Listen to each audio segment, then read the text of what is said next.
candle flame trembled against stone older than memory. In the chamber beneath South Bridge, water dripped from the ceiling in a rhythm that had counted centuries, each drop striking the same worn hollow in the floor. The air tasted of earth and dampness and something else. Something that made the lungs hesitate before drawing breath. A woman pressed herself against the wall, her shawl drawn tight, her child silent in her arms. She had been told there were rooms here, beneath the city's grand new bridge, where those with nowhere else might shelter. She had not been told what else lived in the dark. The footsteps came slowly, unevenly, as if the walker knew these passages without need of light. The woman held her breath. The child mercifully did not cry. Above them, the city of Edinburgh carried on its evening business, merchants closing their shops, lawyers walking home to warm fires, carriages rattling over the bridge's cobblestones. None of them knew what manner of world existed beneath their feet. None of them remembered that cities, like bodies, have hidden chambers where the darkness pools and waits. The footsteps stopped, and in that silence, the true history of the vaults began. Chapter 1. The Bridge Above. Good evening, and welcome to the Bedside Historian. The night has settled around you now, and the world beyond your window has grown quiet and small. Perhaps you're listening from your bed, or from a chair where the day's weight has finally released you. Wherever you are, whatever hour the clock shows on your wall, you have found your way here, to this place where history whispers its darkest truths. Before we begin our descent into Edinburgh's buried chambers, take a moment to let us know in the comments where you're listening from tonight and what time it is in your corner of the world. And if you find comfort in these stories, if you return to this channel when sleep proves difficult, please consider subscribing. It helps us grow this small community of night listeners, and it ensures that more forgotten histories will be brought from the shadows into this gentle darkness we share. Now then, let the present fade, let your breathing slow, and let us drift backward through the centuries to a city built on rock and ambition, where the ground beneath could not hold all that the future promised. The year was 1785, and Edinburgh stood at the edge of transformation. The city that had once huddled within medieval walls now strained against its ancient boundaries, like a body grown too large for its skin. The old town pressed itself along the volcanic ridge that nature had provided, buildings climbing 7, 8, 9 stories into the Scottish sky, each floor jutting further over the narrow closes and winds below, until the streets became canyons of perpetual shadow. At the base of these stone cliffs, where the land fell away toward the Cowgate, the city's poorest inhabitants lived in darkness even at noon. The rich occupied the upper floors where light and air could reach. The poor inhabited the buried levels, where chamber led to chamber in lightless warrens that never saw the sun. But Edinburgh had ambitions that reached beyond its ancient spine. To the north, the new town was rising on land that had been drained and levelled, its streets laid out in perfect Georgian symmetry, its squares and crescents promising a future of order and enlightenment. Yet between the old town and this bright vision lay a problem of geography. The land dropped away sharply, creating a valley that made passage between the two halves of the city difficult and time-consuming. Merchants complained, lawyers grumbled. The city fathers, watching tax revenue flow through their fingers like water, knew something must be done, and so they approved the construction of South Bridge, a span that would carry the city's commerce over the valley's depths and connect the ancient core to the expanding southern neighbourhoods. The bridge would be massive, 19 arches stretching for more than 1,000 feet, carrying not just a roadway but an entire street of buildings upon its back. When completed, those who walked along South Bridge would barely know they travelled upon a bridge at all. The buildings would rise on either side, blocking the view of the drop beneath, creating the illusion of solid ground where there was only air and arch. The work began in 1785, and Edinburgh watched as foundations were sunk deep into the valley floor. Stone was quarried and dressed, timbers were cut for scaffolding, and gradually the arches began to rise. The architects had designed each arch with chambers inside spaces created by the bridge's very structure. These were not accidental voids, but intentional rooms, dozens of them, stretching the length of the bridge beneath the roadway. The city's planners envisioned these chambers as storage vaults, spaces that could be rented to the merchants whose shops would line the bridge above. In a city where space was precious and expensive, these underground rooms represented valuable real estate. The construction drew workers from across Scotland and beyond. Men who knew stone came from the quarries. Others who understood mortar and arch stress arrived from England. Day after day, season after season, the bridge climbed higher. The chambers took shape within each arch, their walls thick stone, their ceilings curved, their floors packed earth. Small windows were cut at street level, openings barely 2 feet square that would allow some light and air into the rooms below. But these windows looked out onto the Cowgate, that lower street where Edinburgh's poorest already lived in perpetual gloom, and the light that reached through them would be thin and grey even at midday. By 1788, the bridge stood complete. Buildings had been constructed along its length, and South Bridge Street became an address of some respectability. Shops opened their doors at ground level, selling tea and tobacco, cloth and coal, all the goods that a growing city required. And beneath these shops, accessible by stairs that descended from the street, or through doorways that opened onto the Cowgate below, the vaults awaited their tenants. The first to claim these spaces were tradesmen who needed storage, but could not afford the rents demanded in the better parts of town. A cobbler took a vault to store leather and tools. A tavern keeper used another for barrels of ale. A cutler kept finished blades in chambers that stayed cool year-round. The vaults were dry at first, or dry enough, and the rent was reasonable. Each chamber measured perhaps 20 feet by 15, with ceilings high enough that a man could stand upright beneath the arch's curve.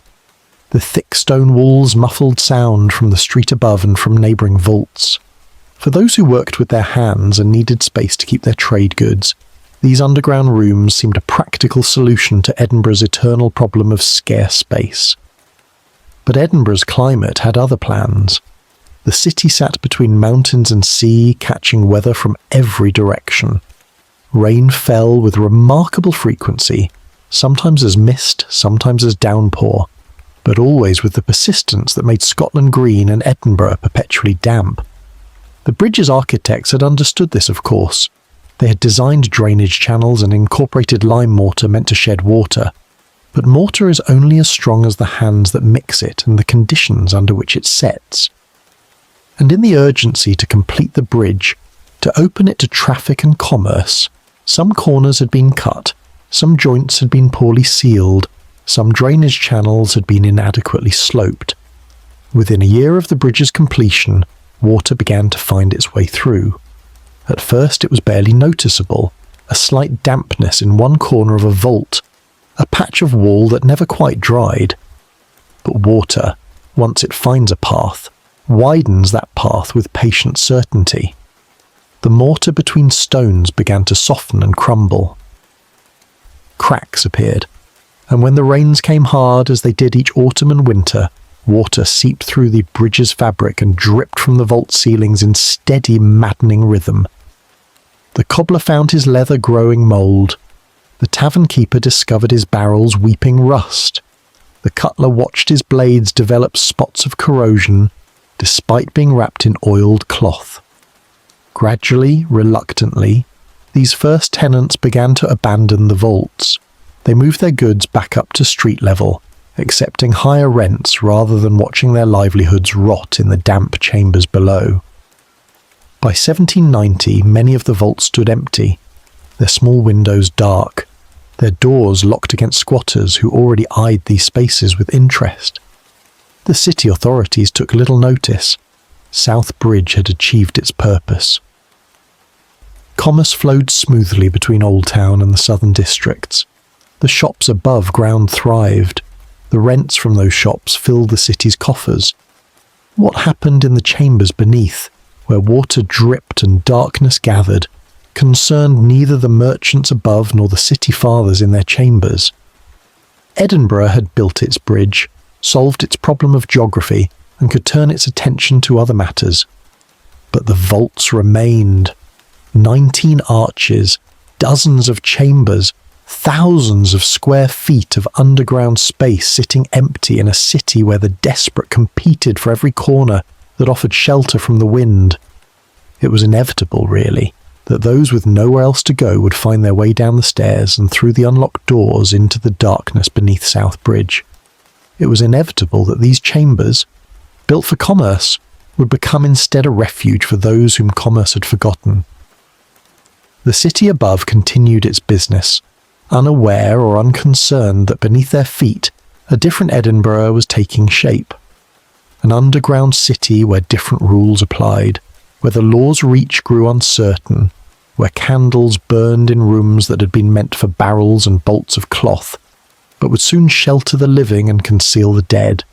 The vaults were waiting, and Edinburgh's poor, its criminals, its sick and desperate, were already descending into the dark.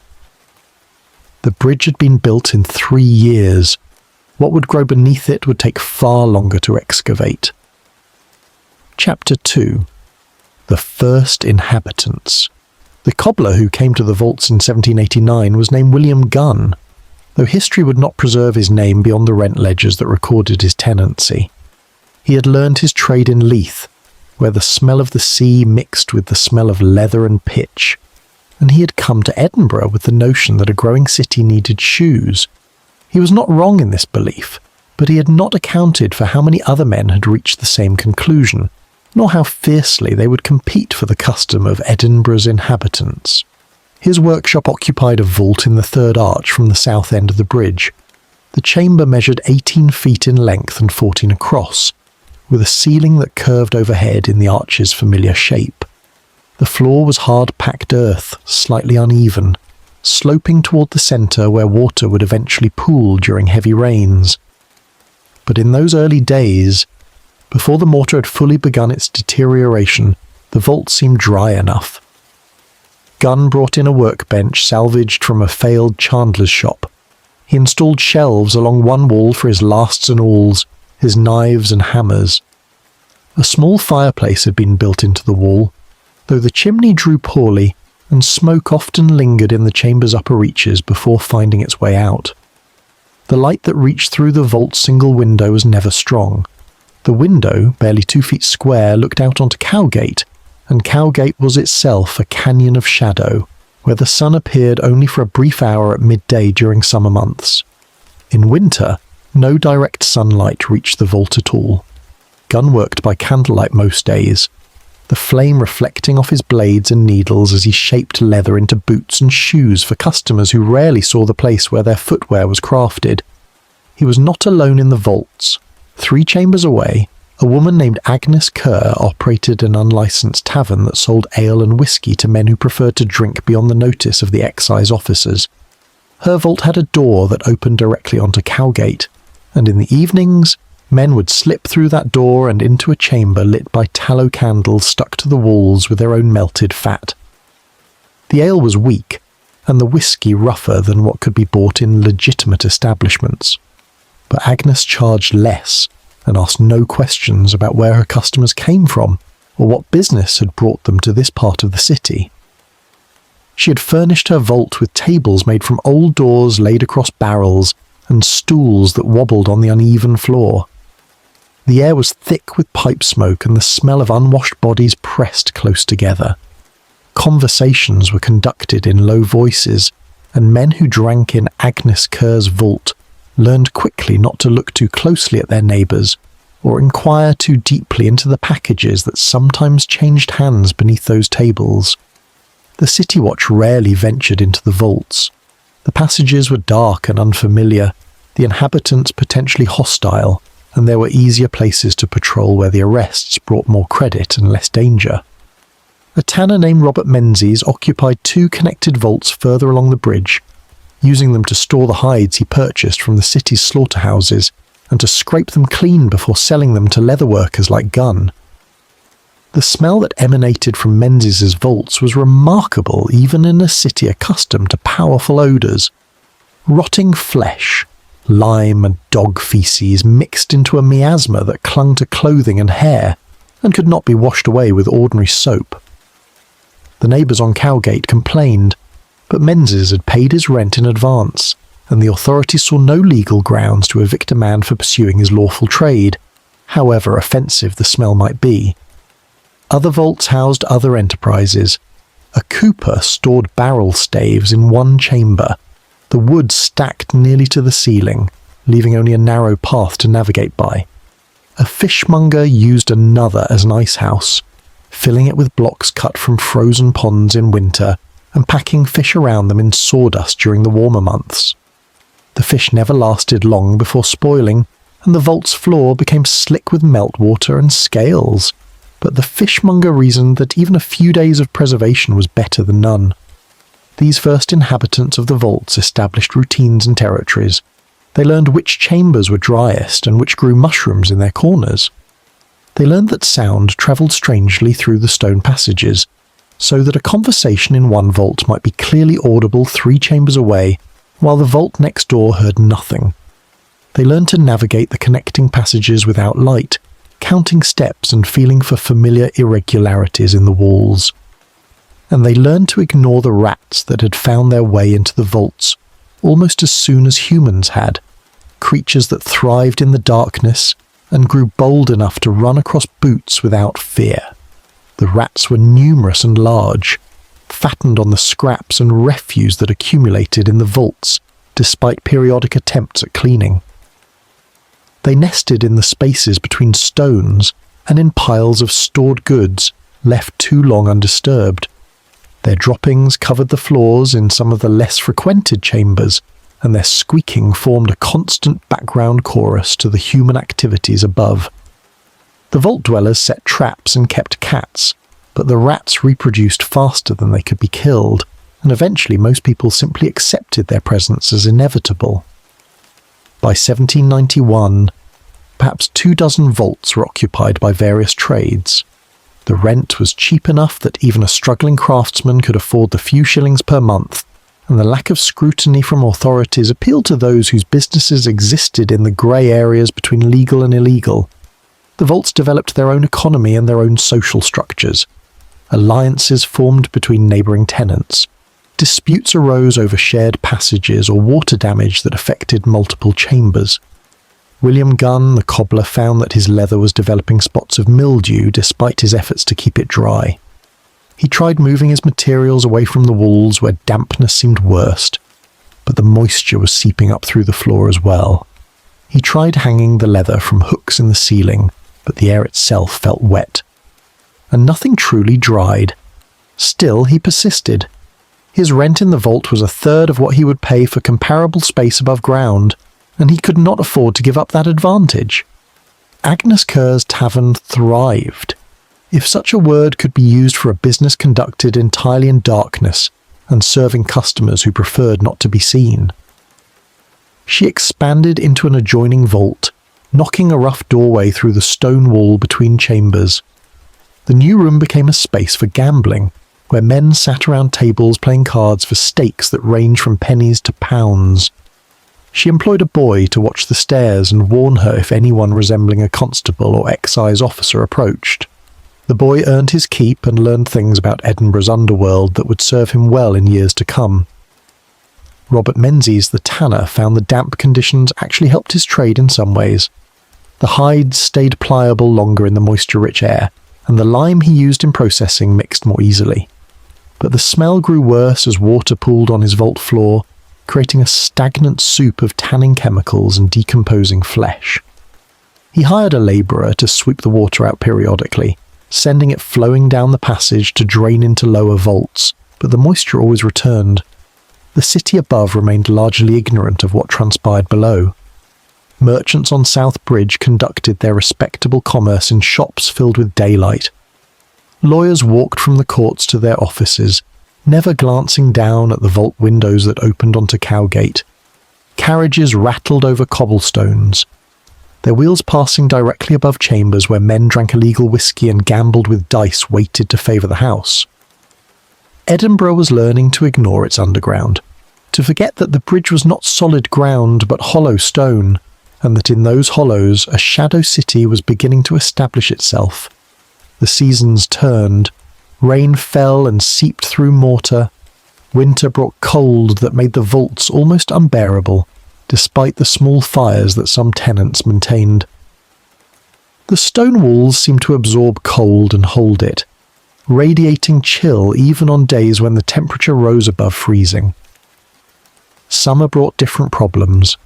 The vaults never warmed, remaining perpetually cool, but the dampness intensified the smells until walking through certain passages became an exercise in breath-holding. Yet still the first inhabitants remained, these tradesmen and tavern keepers and dealers in goods both legitimate and stolen. They had claimed the vaults when the chambers were merely damp and dark. They would stay through the years that followed, even as conditions worsened, even as water dripped more steadily, and the stone walls grew slick with moisture and mould.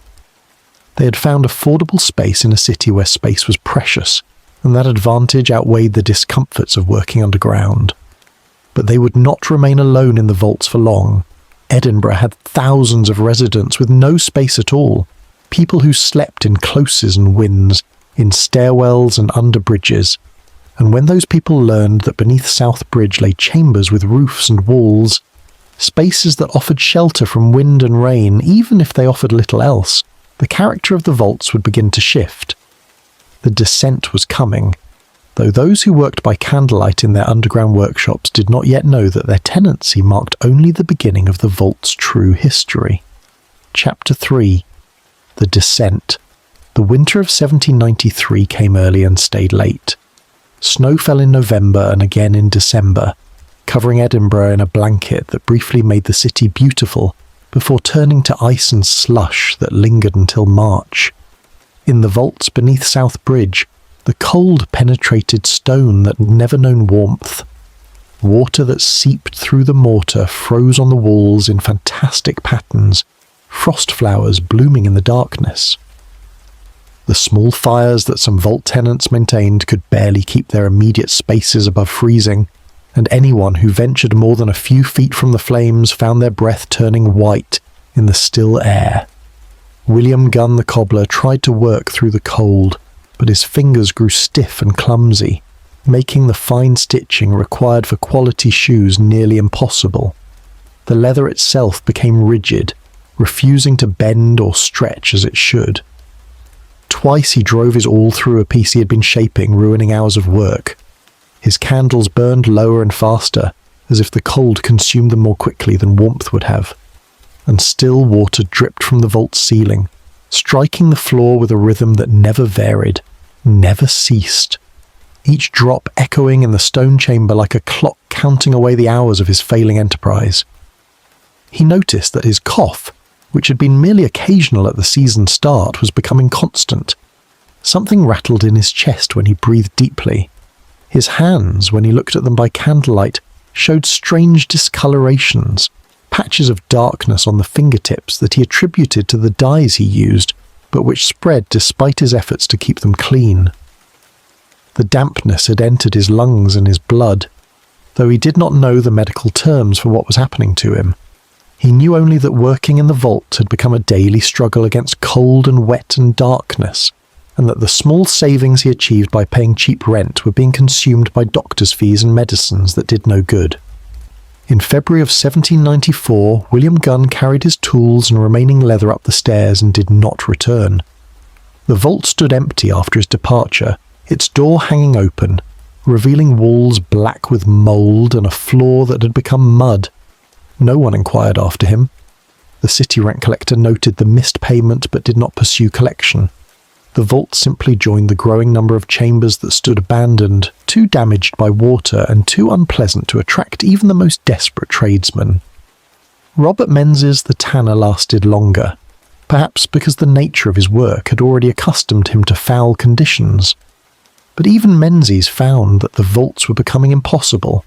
The water that pooled on his floor was now ankle-deep during heavy rains, and it never fully drained away.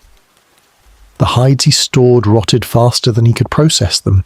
The chemicals he used mixed with standing water to create vapours that burned his eyes and throat.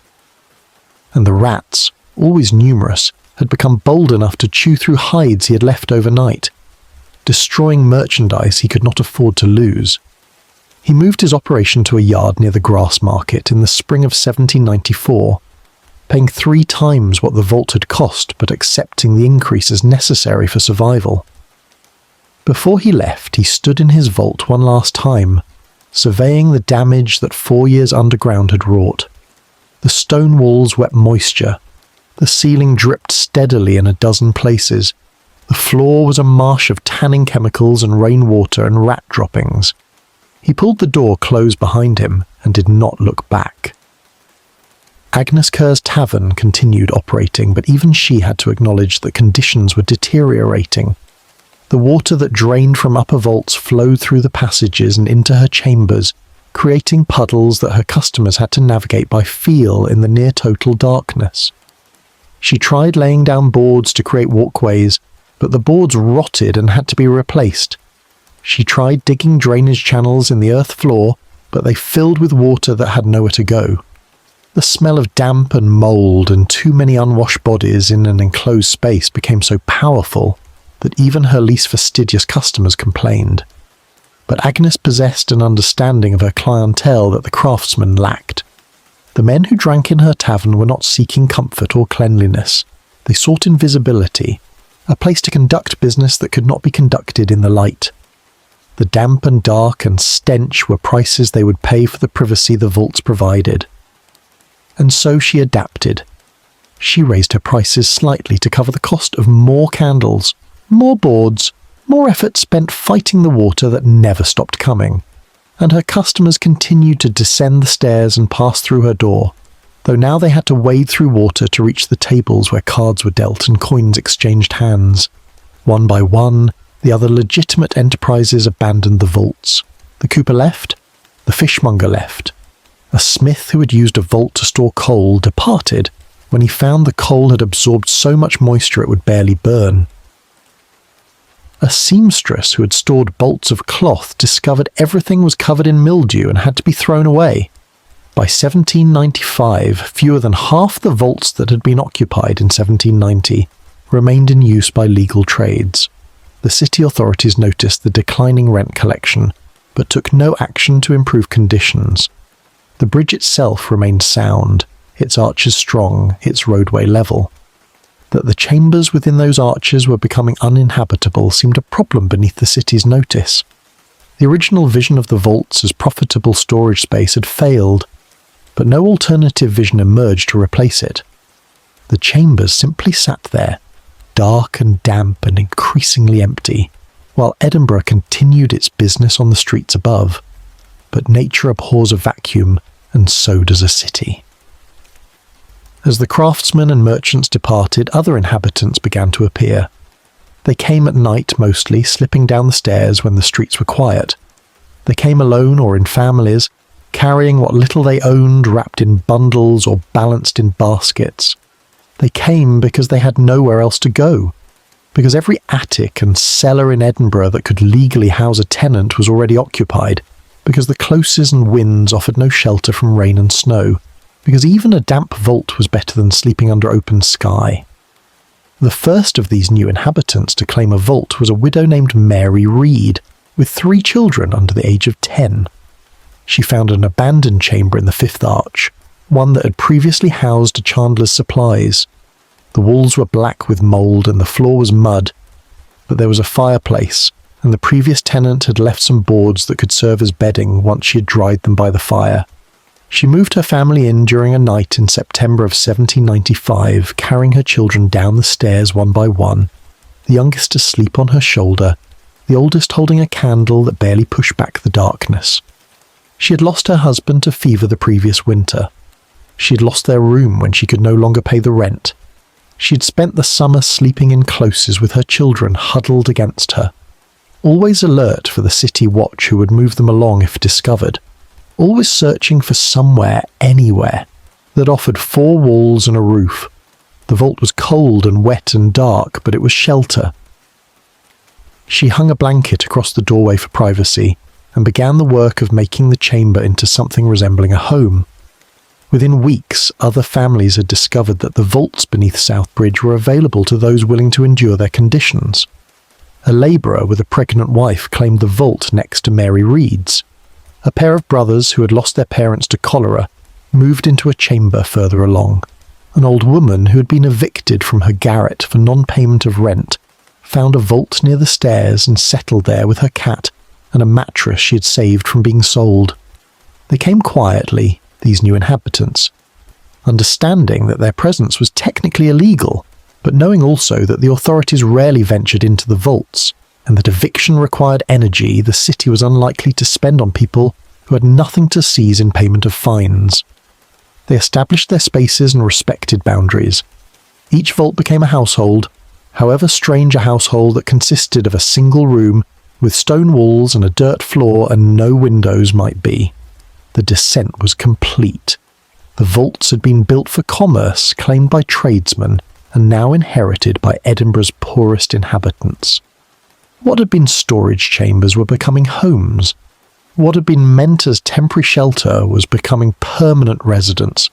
And beneath South Bridge, invisible to the city above, a new community was taking shape in the darkness. Chapter 4. The City Beneath the City. By 1796, more than 30 families lived in the vaults beneath South Bridge. They had created a vertical city within the city, a settlement that existed below the level of official notice and beyond the reach of official help. The chambers that had once stored leather and coal now housed grandmothers and infants, craftsmen who had fallen on hard times, and women who had fled situations that made even the vaults preferable. They lived without light except what candles they could afford, without heat except the small fires they maintained in fireplaces that drew smoke poorly, without sanitation except what they could improvise in a city that had never imagined people would live in spaces designed for barrels and boxes. Mary Reed and her 3 children had survived their first winter in the vaults, though it was a near thing. The cold had been worse than she had imagined possible. The stone walls held chill the way other materials held heat, radiating a damp cold that penetrated blankets and clothing and flesh. She kept a fire burning day and night, feeding it with wood scavenged from construction sites, and coal bought penny by penny from vendors who asked no questions about why a woman needed such small quantities delivered to the cowgate entrance of a vault. The smoke from the fire filled the upper portion of the chamber, hanging there in a grey cloud before slowly finding its way out through gaps in the stonework. Her children adapted as children do, accepting their underground home as normal because they had no other choice. The youngest, a girl of 4 named Janet, developed a cough that never quite went away, a wet rattle that kept Mary awake on the thin mattress they all shared. The middle child, a boy of 7, learned to navigate the vault passages in complete darkness, memorizing the count of steps between their chamber and the stairs, between their chamber and the communal well that had been dug in one of the lower vaults. The eldest, a girl of 9, helped her mother with what little sewing work Mary could get, the 2 of them working by candlelight that damaged their eyes, but brought in pennies that kept them from complete starvation. The vault measured 16 feet by 12, with a ceiling that curved down from 10 feet at the centre to 6 feet at the walls. The door was warped and did not close properly, leaving gaps that admitted drafts and rats. Mary had hung a blanket behind the door for additional protection, but the blanket was thin and did little to keep out either cold or rodents. The floor was packed earth that turned to mud whenever water seeped through from above, which was often.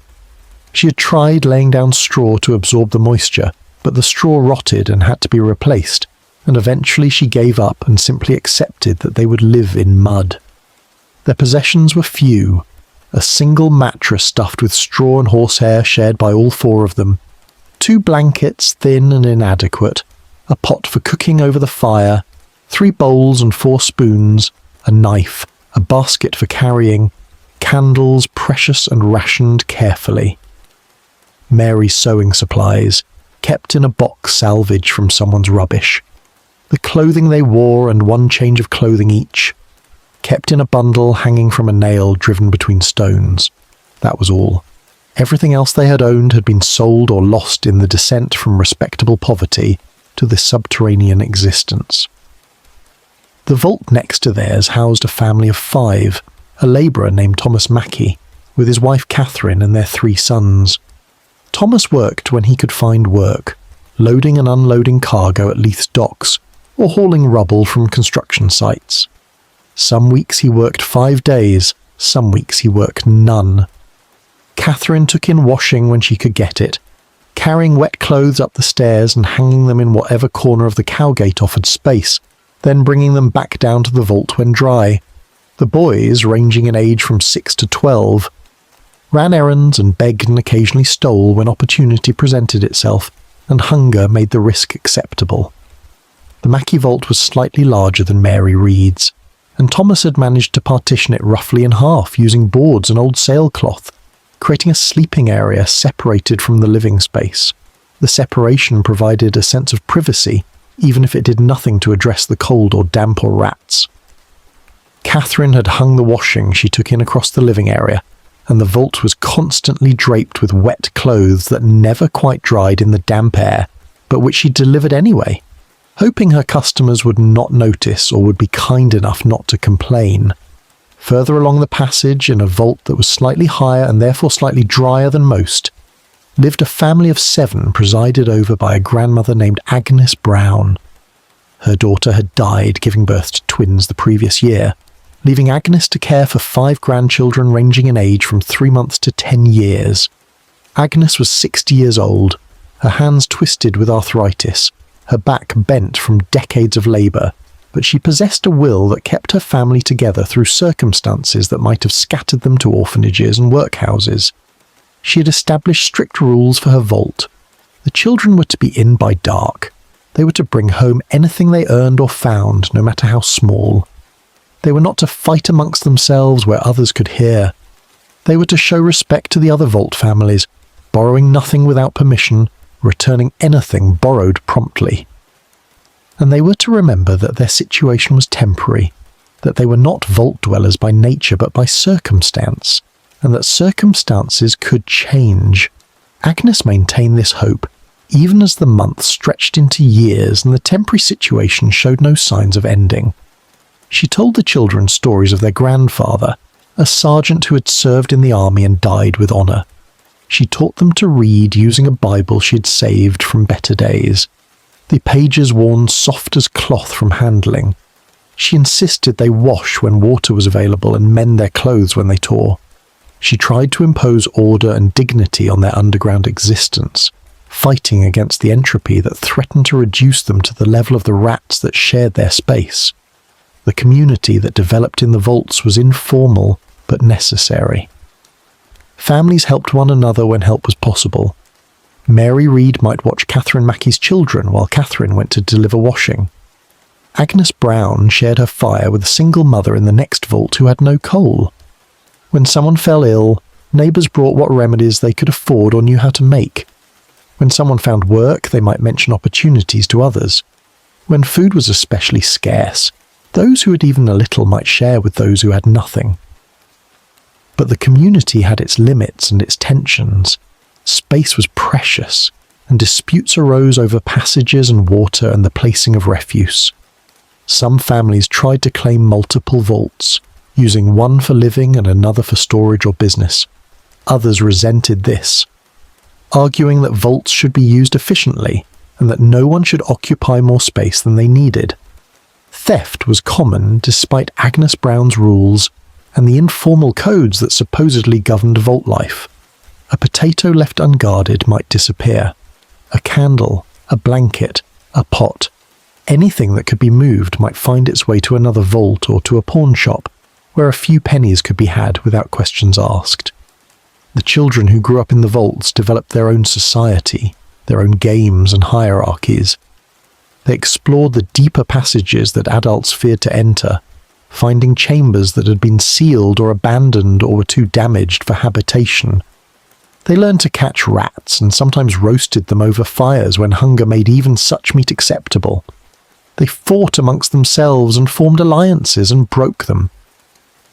They were in many ways feral, raised in darkness and damp with limited supervision and less education.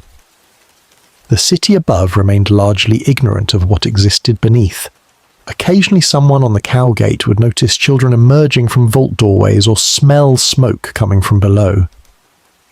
But the Cowgate itself was Edinburgh's poorest quarter, its streets lined with the city's most desperate residents, and what happened in the vaults seemed only a slightly more extreme version of what happened in the tenements and closes that rose on either side. The authorities, on the rare occasions when they considered the vaults at all, reassured themselves that at least these families had shelter of a sort, that the vault served as a safety valve preventing even worse poverty from spilling onto the streets. And so the underground city persisted, its population fluctuating as families moved in and out, as people died and were replaced by others equally desperate. The vaults developed their own rhythms and patterns, their own vocabulary and customs. Vault dwellers learned to navigate by sound and touch, to judge the time of day by the quality of noise from the streets above, to sleep through the constant drip of water and the scurrying of rats. They learned to survive on less food than should sustain human life, to ignore coughs and fevers that in another situation would send them to doctors, to accept that their children would grow up stunted and pale and vulnerable to every disease that swept through Edinburgh's poor quarters. Mary Read, lying on her mattress with her 3 children pressed against her for warmth, sometimes tried to remember what their life had been before. Before her husband's death, before the descent into the vaults. She had vague memories of a room with a window, of sunlight on a floor, of hanging washing in air that actually dried it. But these memories grew fainter with each month underground, becoming less real than the stone walls and dirt floor and perpetual darkness that now defined her existence. The vault was her life now, and she could imagine no other. The city beneath the city had claimed her, as it had claimed so many others, and it would not easily let her go. Chapter 5. The Economy of Darkness. Agnes Kerr's tavern had evolved beyond what she had originally intended when she first claimed her vault in 1789. What had begun as a simple and licensed drinking establishment had become, by 1797, the commercial centre of the underground city. Men still came to drink her watered ale and rough whiskey, but increasingly they came for other reasons. They came to buy goods that had no clear provenance. They came to hire services that could not be advertised in daylight. They came to make arrangements that required darkness and discretion. Agnes had not set out to become the mistress of Edinburgh's underground economy, but circumstances and opportunity had placed her in that position, and she was practical enough to recognise profit when it presented itself. She had expanded her operation to occupy 4 connected vaults, each serving a different purpose. The first remained a tavern, though the tables were now more crowded and the customers more varied than in earlier years. Labourers drank alongside clerks who had gambling debts to hide. Sailors from Leith mingled with men whose occupations were never stated and never asked. Women came too, some selling companionship by the hour, others conducting business of their own that had nothing to do with their bodies. The air was thick with pipe smoke and the smell of bodies that rarely saw soap or clean water, and conversations were conducted in low voices that stopped abruptly when strangers appeared in the doorway. The second vault had become a gambling den where card games ran from evening until dawn. Agnes employed a dealer, a man named James Hendry, who had lost 3 fingers to frostbite during a winter sleeping rough, but retained enough dexterity to shuffle cards with remarkable speed. The games were honest by the standards of such establishments, which is to say the house took its percentage but did not actively cheat beyond ensuring that the dealer's statistical advantage would, over time, transfer money from players' pockets to Agnes's strongbox. Men lost wages they could not afford to lose. Some lost more than wages, signing over possessions or even family members' labour to cover debts accumulated across long nights of poor decisions and worse luck. The third vault served as a warehouse for goods of questionable origin, bolts of cloth that had somehow fallen off carts, tools that bore the marks of other owners, silver candlesticks and copper pots that had once graced respectable households, but had found their way into desperate hands in exchange for sums far below their value. Agnes purchased these items for a fraction of what they were worth, held them for a few weeks until immediate interest had faded, then sold them to dealers who asked no questions and could move goods to other cities where their origins would never be traced. She took risks in this trade, but they were calculated risks, and the profits were substantial enough to justify them. The fourth vault was the most secret, known only to a select few and accessed through a passage that appeared to be blocked by fallen stones but which could be navigated by those who knew the trick of it. This chamber housed operations that even Agnes preferred not to think about too carefully. It was used by coiners who stamped false coins in the darkness, the sound of their hammers muffled by the stone walls. It was used by forgers who altered documents and created false papers of identity or employment. It was used by men who dealt in information, buying secrets from servants and selling them to those who would profit from knowing which merchant was near bankruptcy or which gentleman's wife was entertaining visitors in her husband's absence. Agnes collected a fee from all these enterprises. She provided the space and the security, such as it was, and in return she took a percentage of every transaction. She employed watchers who sat at the top of the stairs, ready to warn of approaching authorities. She maintained relationships with certain constables who found it profitable to look the other way when their patrols took them past vault entrances. She had become, without ever intending to, a power in Edinburgh's underworld, a woman whose favour was worth cultivating, and whose displeasure could mean exclusion from the most lucrative opportunities the shadow economy offered. But Agnes Kerr's enterprises were not the only commerce conducted in the vaults. In chambers throughout the underground city, other businesses flourished in the darkness. A woman named Helen Murray ran a pawn shop from her vault, lending pennies against whatever items desperate people could offer as security. She charged interest rates that would have been illegal in legitimate establishments, but her customers had no access to legitimate establishments and accepted her terms because they had no choice. Her vault was crowded with the remnants of other people's lives, watches and rings and tools and clothing, all waiting to be redeemed by owners who often never returned. At which point Helen sold the items to Agnes Kerr or directly to dealers for whatever price she could negotiate. A man who called himself Dr. McLeish, though he had no medical training beyond what he had picked up through observation and practice, treated the sick and injured in a vault that smelled of blood and whiskey and herbs, whose names he probably did not know. He set broken bones and stitched wounds and delivered babies and prescribed remedies that sometimes helped and sometimes hastened death. He charged what patients could afford, which was often nothing, accepting payment in kind or promising to collect when circumstances improved. Many vault dwellers owed him debts they would never be able to repay, but McLeish continued his work, driven by some mixture of compassion and the understanding that in the vaults, no one survived entirely alone. A cobbler had set up shop in one of the driest vaults, not the original William Gunn, but a younger man named Peter Ross, who repaired shoes with leather scraps and nails salvaged from construction sites. His work was crude but functional, and his prices were low enough that even the poorest vault dwellers could afford to keep their feet covered. He worked by candlelight that damaged his eyes, and his fingers were calloused and scarred from needles that slipped in the poor light, but he took pride in his craft and in the service he provided to people who would otherwise have walked barefoot on Edinburgh's cold stones.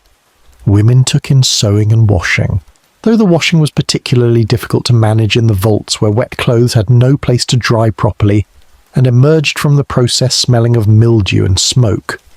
Some women sold food they had cooked over their fires, simple meals of porridge or potato soup that they ladled into bowls for customers who had no facilities for cooking in their own chambers.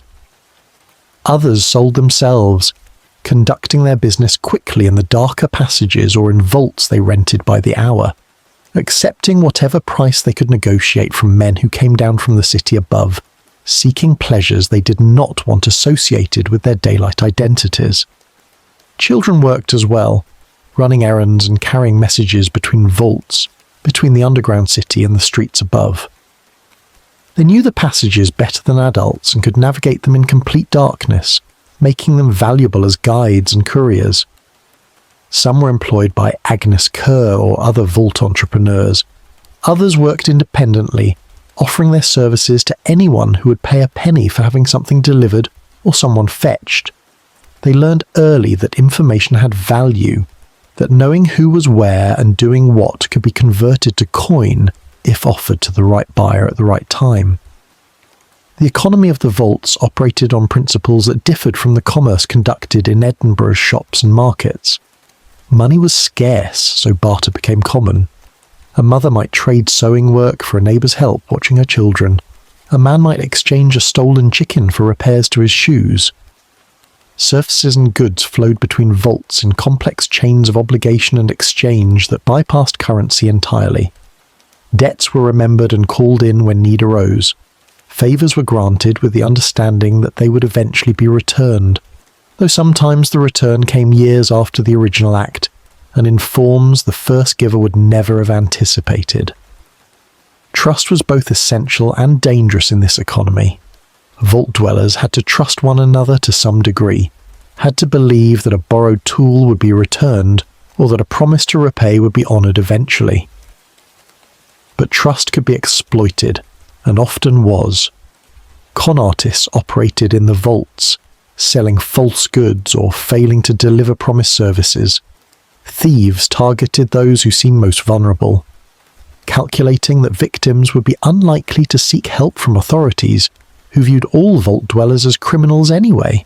Violence sometimes erupted when disputes over debts or territory could not be resolved through negotiation. Agnes Kerr maintained order in her section of the vaults through a combination of reputation and enforcement. She was known to be fair in her business dealings, charging high prices but delivering what she promised. She was also known to be ruthless with those who cheated her or disrupted the operation she protected. Men who stole from her tavern were found beaten in the passages. Women who tried to conduct independent business in her territory were warned once and expelled forcibly if they persisted. She employed several men whose primary function was to remind others that Agnes's rules were not suggestions but requirements for operating in her domain. Other sections of the vaults had their own power structures, though none as organised as Agnes's operation. Certain families commanded respect through numbers or reputation for violence. Certain individuals were granted authority by common consent because they were seen as fair arbiters of disputes. The vault community policed itself to some degree, understanding that attracting outside attention would bring consequences no one wanted. When someone was beaten or killed, the body was removed quietly and disposed of in ways that left no evidence pointing back to the vaults. When theft occurred, the community might take collective action to recover stolen goods or punish the thief, but always in ways that remained invisible to the authorities above. The city's official economy noticed the vaults only when goods stolen from legitimate businesses appeared in Agnes Kerr's warehouse, or when merchants complained about unfair competition from underground vendors who paid no rent or taxes. Occasionally the City Watch would raid a vault, seizing contraband and arresting whoever happened to be present. But these raids were infrequent and easily anticipated, the watchers at the stairs providing enough warning that the most incriminating evidence could be hidden, and the most wanted individuals could disappear into the deeper passages before the constables descended. For the most part, Edinburgh was content to ignore the economy that flourished beneath South Bridge. The vault served a function, absorbing the poverty and criminality that might otherwise spill more visibly into the streets.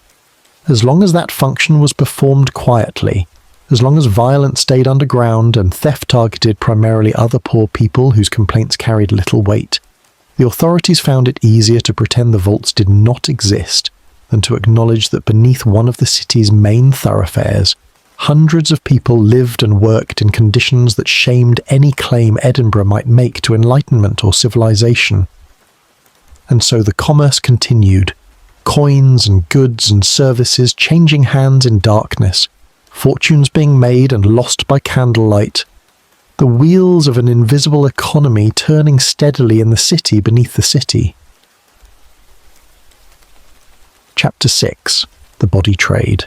The year 1827 brought changes to Edinburgh that would reach even into the vaults beneath South Bridge, though those who lived in the darkness would not understand the full implications until later. The city had become a centre of medical education, drawing students from across Britain and Europe to study anatomy and surgery in institutions that had gained international reputation. But anatomical education required bodies, and the legal supply of corpses was strictly limited to those of executed criminals. The demand far exceeded this supply, creating a market that certain men recognised as an opportunity for profit. In November of that year, a lodging-house keeper named William Hare came to an arrangement with his lodger William Burke that would make both their names infamous. When an elderly tenant died owing rent, Burke and Hare sold his body to Dr. Robert Knox, an anatomist who lectured to large classes of medical students and required a steady supply of subjects for dissection. Knox paid well and asked no questions about where the corpse had come from. Burke and Hare, recognising the potential of this trade, decided not to wait for their lodgers to die naturally, but to assist the process along. Over the following months they murdered 16 people in Hare's lodging house, suffocating their victims in a method that left few marks and could be passed off as natural death. They sold each body to Knox for sums ranging from £7 to £10. Remarkable money for men who had previously survived on what little they could earn through casual labour. Their victims were chosen carefully, people who would not be missed, individuals whose disappearance would cause no inquiry. The poor, the drunk, the homeless, the travellers with no local connections. People who existed at the margins of Edinburgh society and whose absence created barely a ripple in the city's daily life. The vaults beneath South Bridge were familiar territory to Burke and Hare. Both men knew the passages and the people who lived there. They understood that the vaults housed exactly the sort of victims they sought, individuals who had fallen so far from respectable society that their deaths would go unnoticed and unmourned. They visited Agnes Kerr's tavern and other drinking establishments in the vaults, buying drinks for strangers and striking up conversations that might lead to invitations back to Hare's lodging house. Not all their victims came from the vaults, but enough did that vault dwellers later remembered seeing Burke, remembered his friendly manner and his willingness to stand a round of drinks for anyone who would talk with him. When Burke and Hare were finally caught in October of 1828, when the body of their final victim was discovered before it could be delivered to Knox, the full scope of their crimes emerged during the trial that followed. Hare turned witness against Burke, testifying in exchange for immunity. Burke was convicted and hanged in January of 1829, his body ironically given to anatomists for dissection, his skeleton preserved and displayed as a curiosity.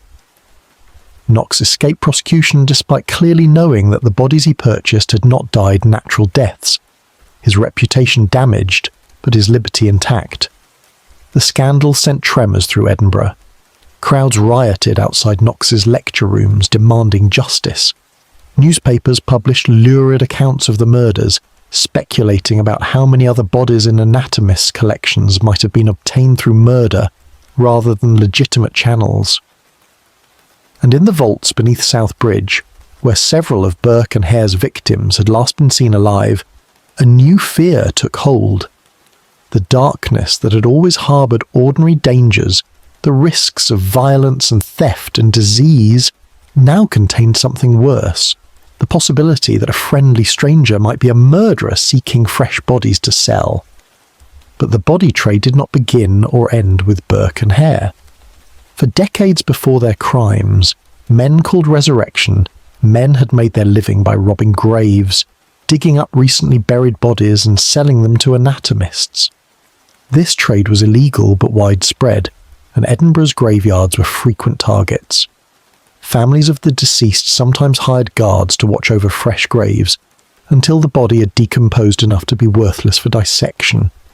Some cemeteries installed iron cages over graves, devices called mort safes that prevented access to the corpse beneath. But these measures were expensive and available only to those who could afford them. The poor, buried in unmarked graves or in sections of graveyards where oversight was minimal, had no such protection. The vaults played a role in the resurrection trade as well, though a different role than they had played for Burke and Hare. The underground passages provided storage space for bodies that had been dug up but could not immediately be delivered to anatomists. A resurrection man named Andrew Lees, who operated in Edinburgh during the 1820s, was known to use a vault near the south end of the bridge for this purpose. He would retrieve bodies from graveyards in the hours before dawn, transport them through the quiet streets in a cart or wheelbarrow, and store them in the vault until evening, when he could safely deliver them to the surgeons who paid for such merchandise. The vault he used for this purpose was one of the deepest and darkest, accessible only through a passage that required navigating several turns in complete blackness. Lees had chosen it precisely because other vault dwellers avoided it, frightened by rumours of hauntings and strange sounds that echoed in its chambers. These rumours served Lees's purposes well, keeping the curious away from his grisly storage facility. The bodies lay on the vault stone floor, wrapped in canvas or left naked, waiting for the night when they would complete their journey from grave to dissection table. Other vault dwellers sometimes caught glimpses of Lees or men like him, figures moving through the passages late at night carrying bundles that might have been anything but, which had a certain shape and weight that suggested their true nature. No one interfered. The resurrection men were known to be violent when challenged, and the vault community had learned that survival often meant minding one's own business and asking no questions about what others did in the darkness. Besides, the dead posed no threat to the living, or so people told themselves. Better to pretend not to notice and hope that one's own grave, when the time came, would be somewhere these men did not dig. The Anatomy Act of 1832 finally provided anatomists with legal access to unclaimed bodies from workhouses and hospitals, ending the economic motivation for grave robbing and murder. But the act came too late for Burke and Hare's victims, too late for the hundreds of bodies that had been stolen from Edinburgh's graveyards, too late to erase the knowledge that for years the city's medical advancement had been built on a trade in human remains that operated in the shadows and left no accounting of whose bodies had been taken or where they had ended up. In the vaults, the memory of Burke and Hare persisted long after the trials and executions had faded from newspaper headlines. Parents told their children to be wary of friendly strangers who offered drinks or invitations. Stories circulated of other murders that had never been solved, other disappearances that might have been the work of resurrection men or worse. The vaults had always been dangerous, but now they carried an additional layer of horror. The understanding that death in the darkness might mean not just the end of life, but the theft of one's body. The violation of being cut apart by strangers in an anatomy theatre for the education of medical students who would never know one's name. Agnes Kerr, who had known Burke slightly and had served him drinks in her tavern, found her business affected by the scandal. For months after the trial, customers were more wary, watching one another with suspicion, drinking less and leaving earlier. She lost income and had to reduce the tribute she paid to constables for their willingness to ignore her operations. But gradually, as seasons passed and new scandals replaced old ones in public consciousness, the vaults returned to something resembling their previous equilibrium. People still needed to drink and gamble and conduct illegal commerce, and fear of long-past murders could not compete indefinitely with present necessity. Dr. McLeish, the vault's unlicensed physician, found himself facing questions he had never been asked before. Patients who came to him with injuries or illnesses now sometimes asked what he did with bodies when people died in his care. He assured them truthfully that he buried the dead in proper graveyards, that he would never sell a corpse to anatomists. But the suspicion lingered, and some vault dwellers chose to suffer without treatment rather than risk ending up on a dissection table if McLeish's ministrations proved unsuccessful. The body trade cast a long shadow over Edinburgh, and over the vaults in particular.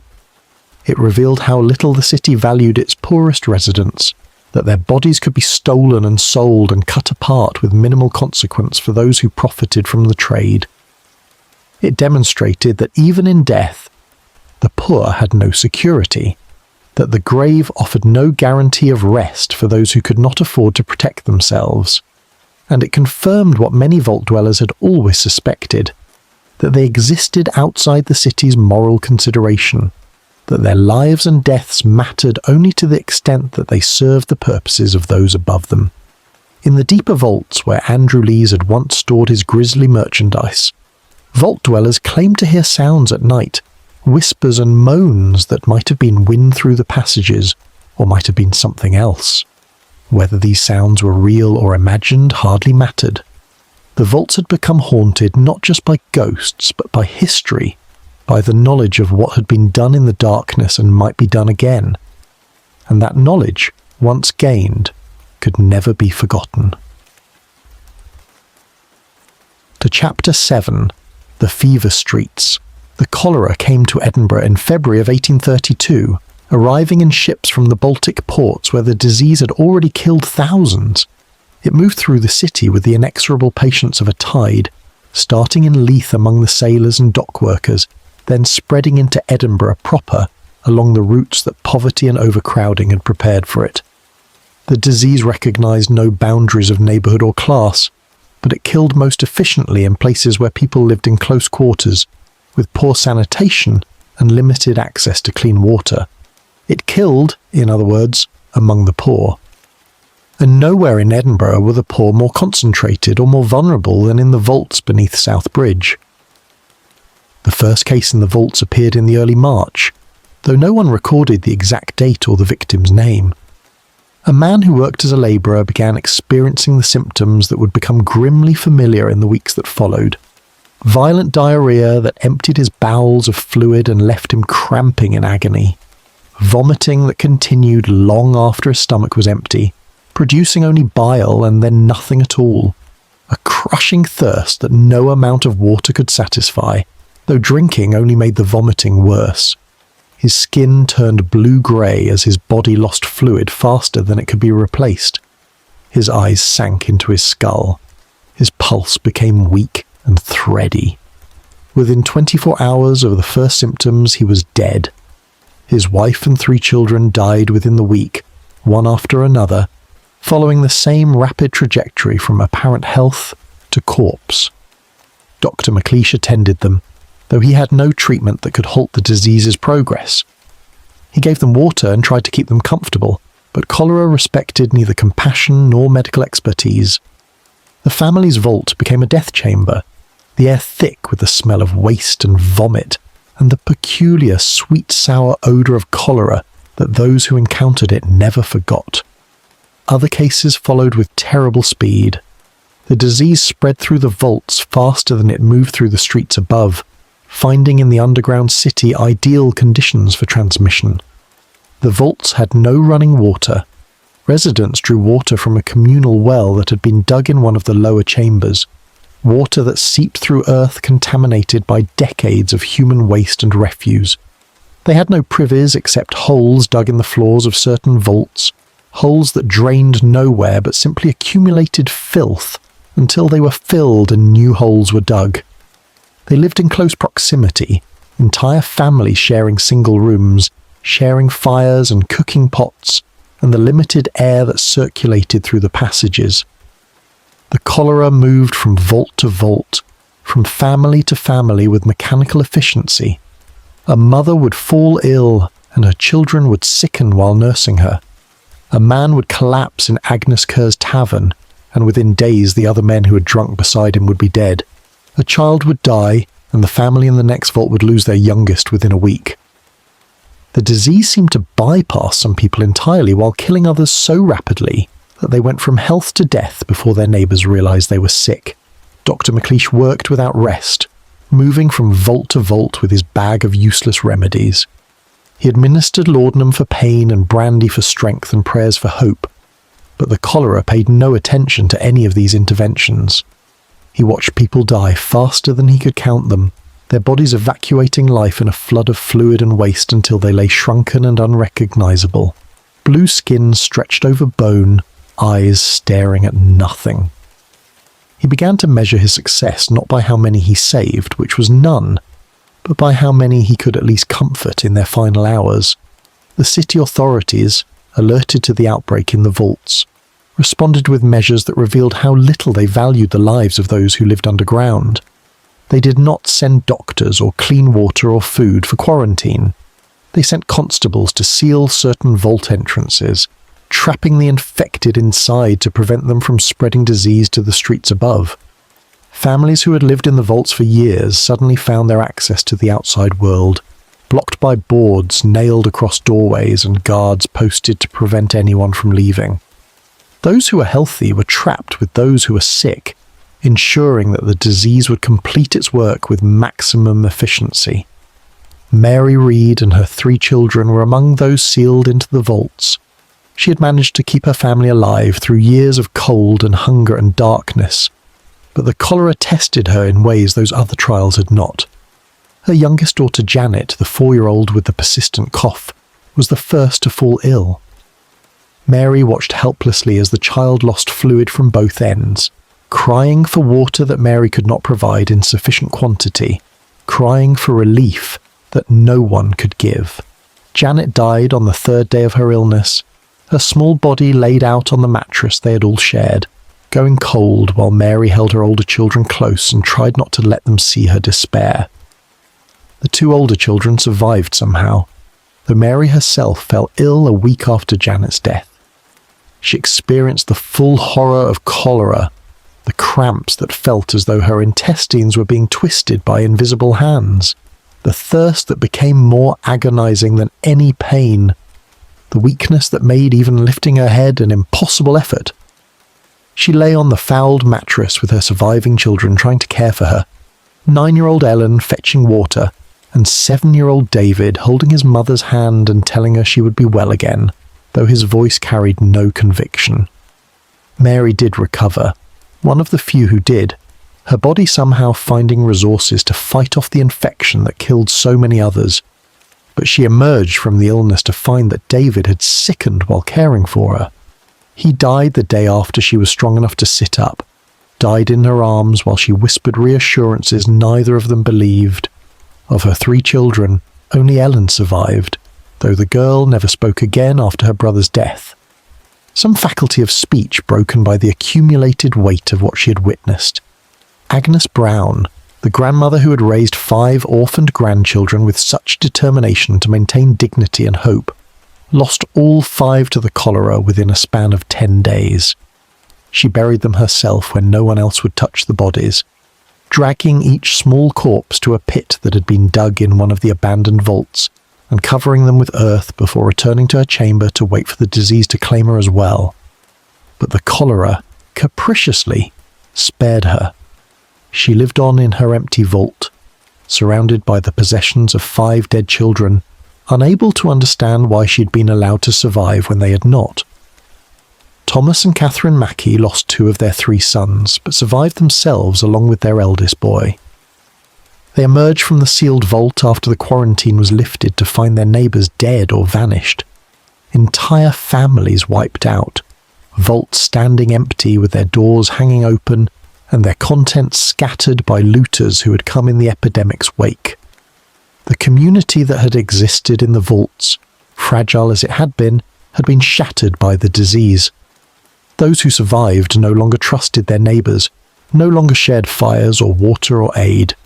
Everyone had become a potential carrier of death, and proximity to others meant risk that the desperate were no longer willing to accept.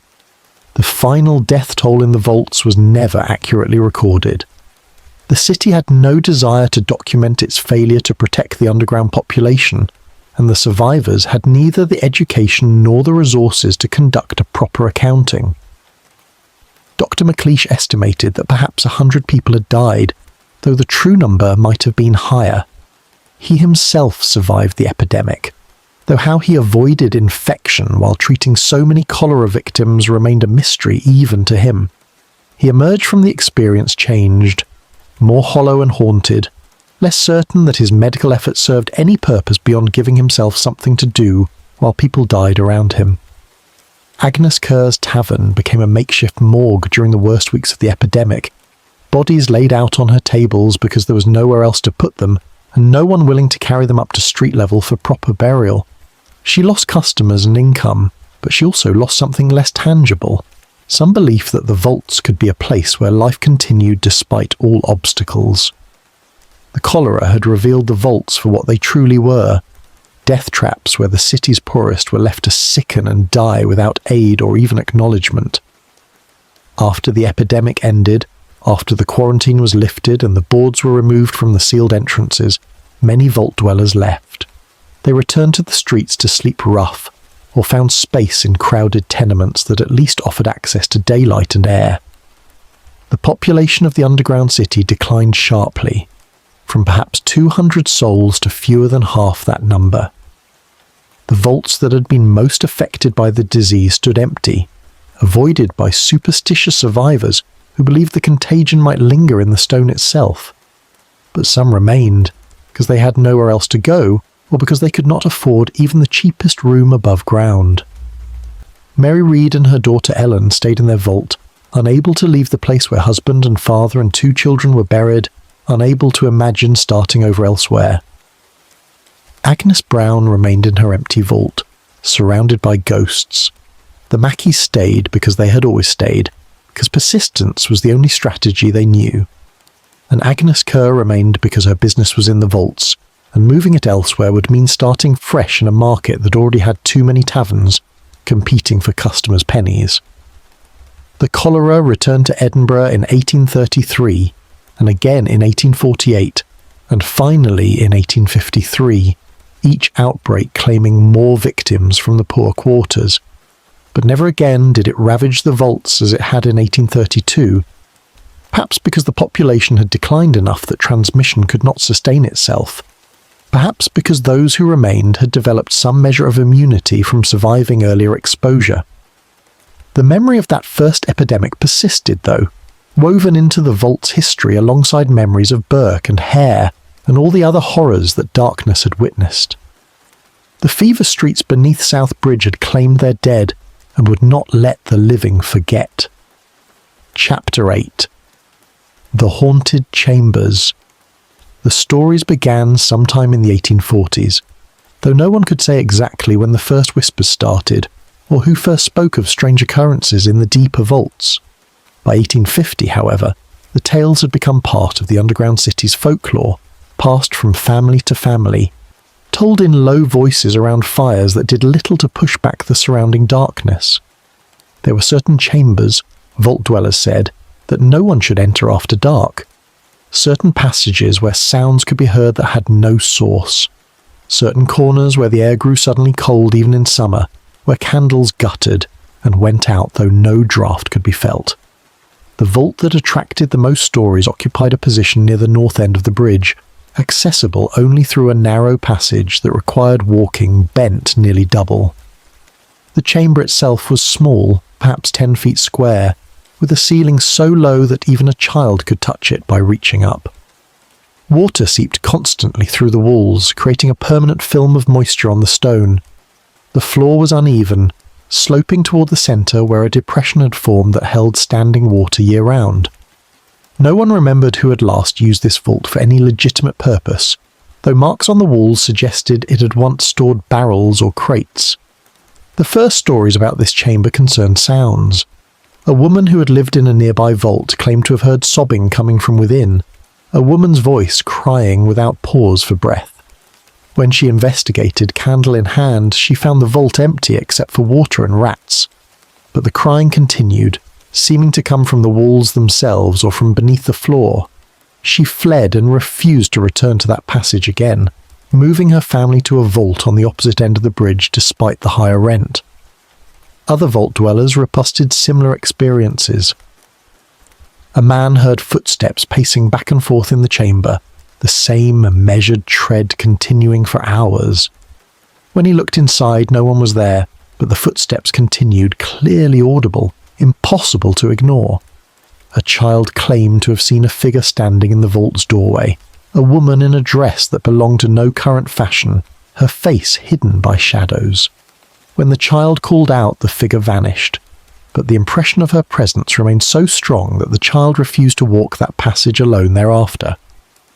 Dr. McLeish, who had no patience for superstition and who attributed most unusual experiences to the effects of poor nutrition and bad air on the human mind, agreed to spend a night in the haunted vault to prove that nothing supernatural resided there. He brought blankets and candles and a bottle of whiskey to keep him warm, and he settled himself on the driest spot he could find. For the first hour, nothing happened.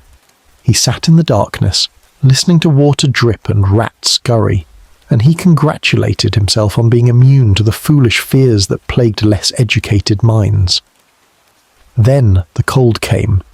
It descended on him suddenly, a chill so profound that his breath turned white, and frost began forming on the walls. His candles flickered wildly, though the air was still. He heard sounds he could not identify, scraping and rustling that seemed to come from multiple directions at once, and he felt, though he could never adequately describe this sensation later, that he was not alone in the chamber, that something else occupied the small space with him, something that noticed his presence and did not welcome it. McLeish lasted 2 hours before gathering his belongings and leaving. He never spoke in detail about what he experienced that night, but he never again dismissed the stories others told about the vault's haunted chambers. He had encountered something in that vault, whether it was a trick of his own mind or something external he could not say, but the experience had shaken his certainty about the boundaries between natural and supernatural phenomena. Other vaults had their own reputations. A chamber in the fourth arch was said to be occupied by the ghost of a child who had frozen to death there one winter.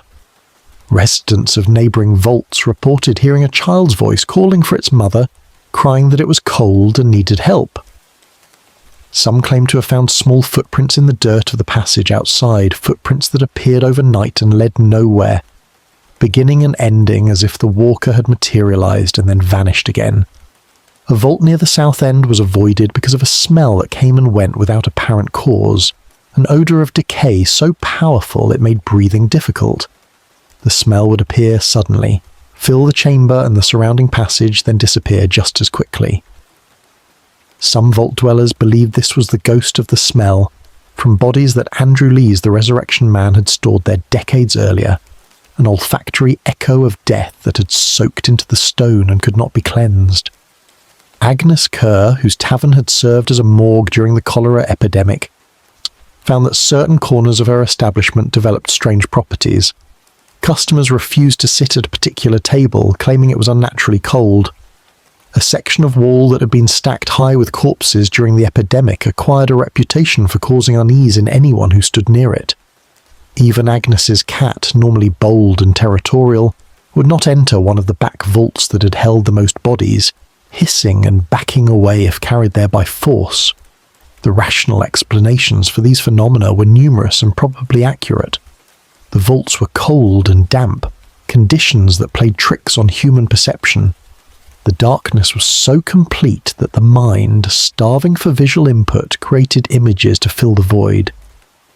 The poor nutrition and constant illness that plagued vault dwellers affected their mental states, making them susceptible to hallucinations and delusions.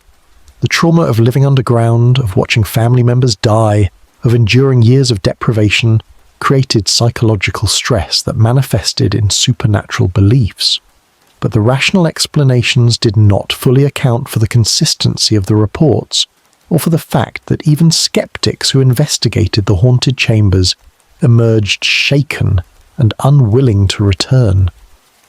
Something about the vaults, whether it was truly supernatural or merely the accumulated psychic weight of suffering and death, created an atmosphere that affected nearly everyone who spent time in the deepest and darkest chambers. The stones seemed to remember what had happened within them. The darkness seemed to hold echoes of the past that could be heard or felt by those sensitive enough to perceive them. Mary Reed, who had lost 3 of her 4 children in the vaults, sometimes saw her dead husband in the passages. He would appear at the edge of her vision, walking ahead of her with the familiar gait she had known for years of marriage. When she called to him, he would turn a corner and vanish, but she knew it was him. She knew he was waiting for her somewhere in the darkness, and that knowledge brought both comfort and dread. Her surviving daughter Ellen, still silent after witnessing her siblings' deaths, drew pictures in the dirt of the vault floor, images of people who Mary did not recognise but who Ellen seemed to see clearly, people who populated the girl's silent world and kept her company in ways the living could not. Agnes Brown, alone in her vault, after losing all 5 grandchildren, conducted long conversations with people who were not there. Her neighbours heard her voice through the walls, sometimes arguing, sometimes laughing, sometimes speaking in the gentle tones she had used with the children when they were alive. When asked who she was talking to, she would say simply that the children visited her, that they had not really left, that they were still there in the vault with her and always would be.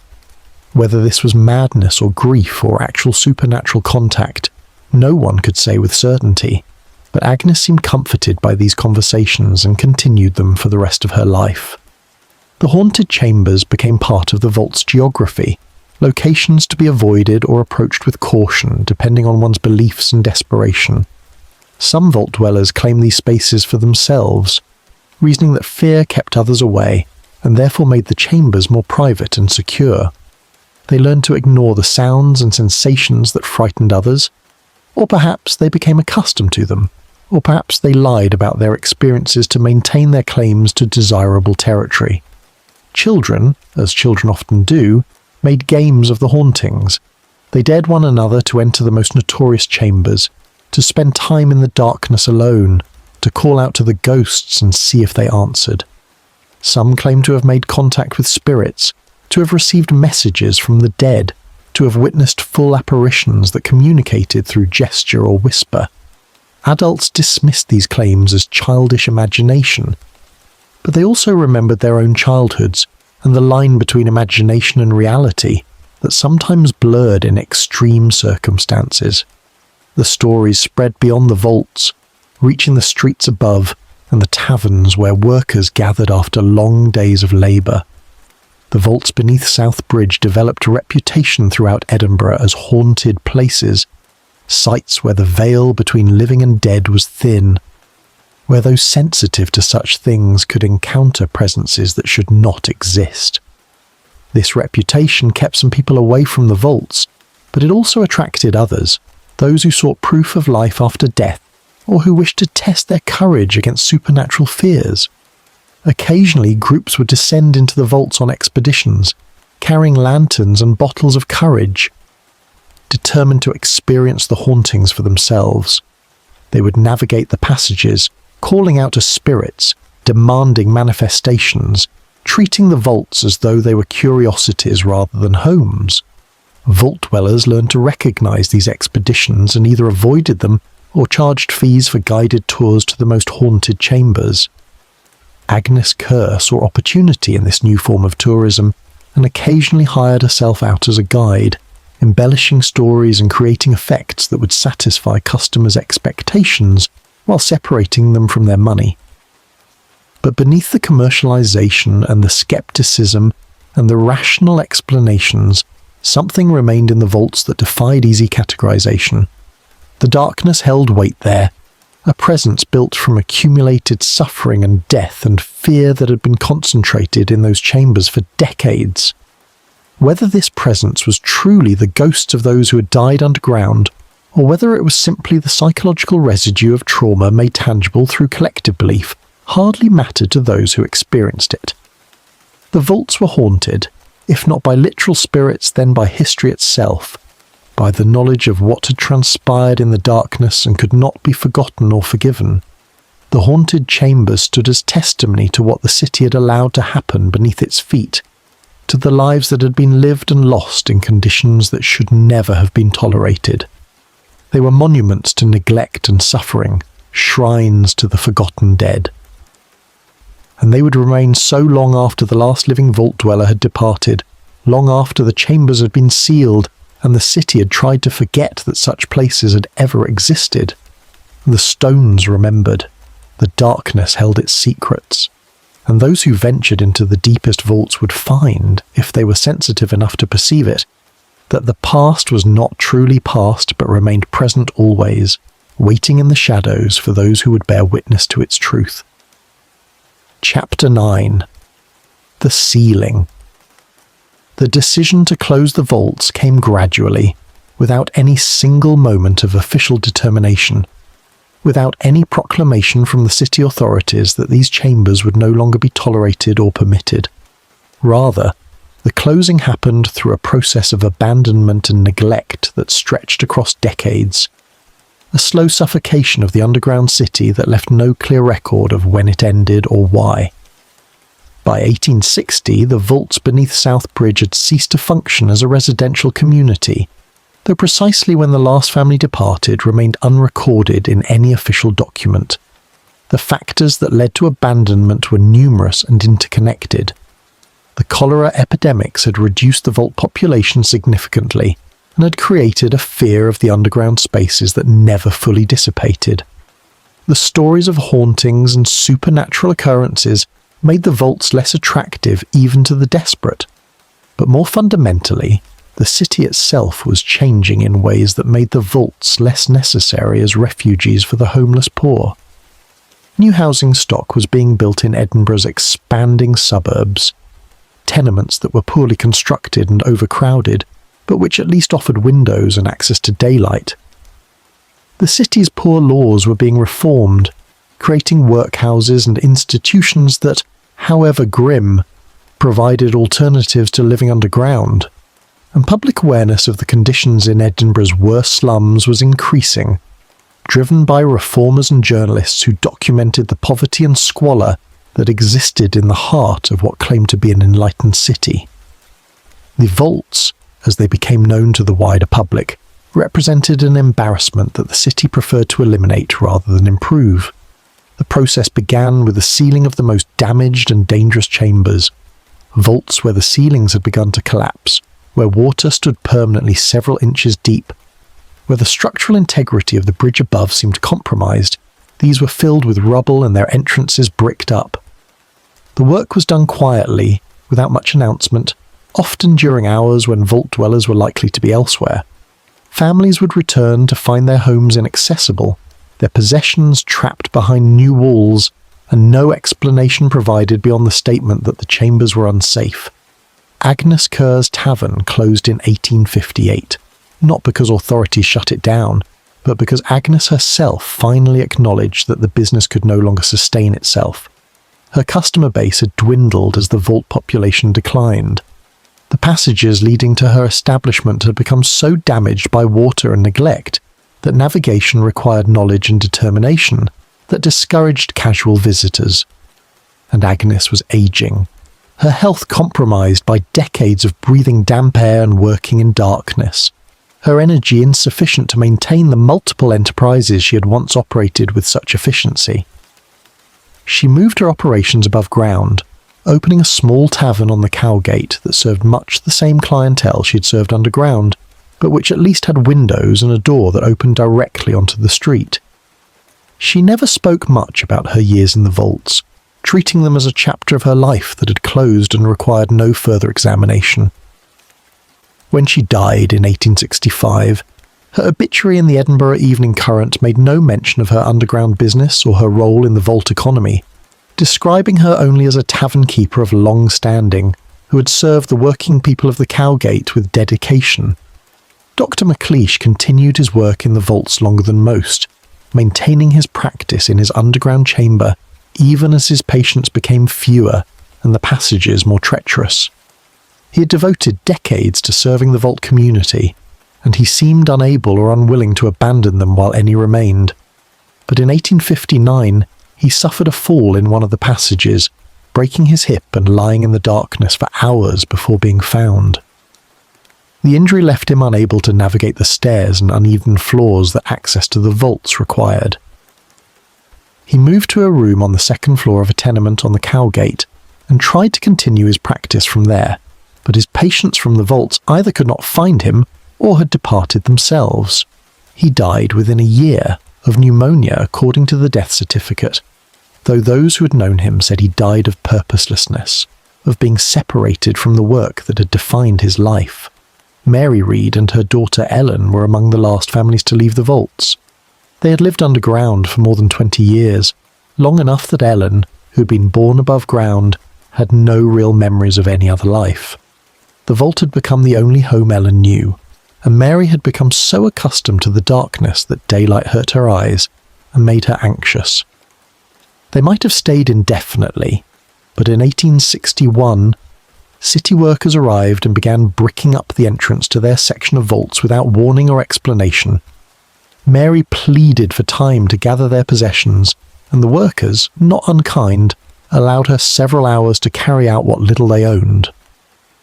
She and Ellen emerged into the cowgate carrying bundles of clothing and blankets, the tools Mary used for sewing, a few cooking implements, the Bible that Agnes Brown had given her before Agnes herself had died, alone in her vault, discovered only when neighbours noticed the smell.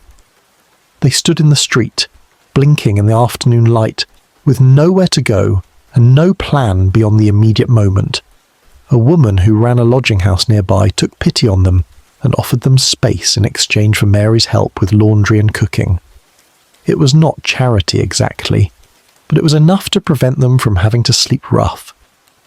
Ellen, now a young woman of 23 who had never spoken since her brother's death, found work in a factory that required no conversation, her nimble fingers suitable for the repetitive tasks of textile production.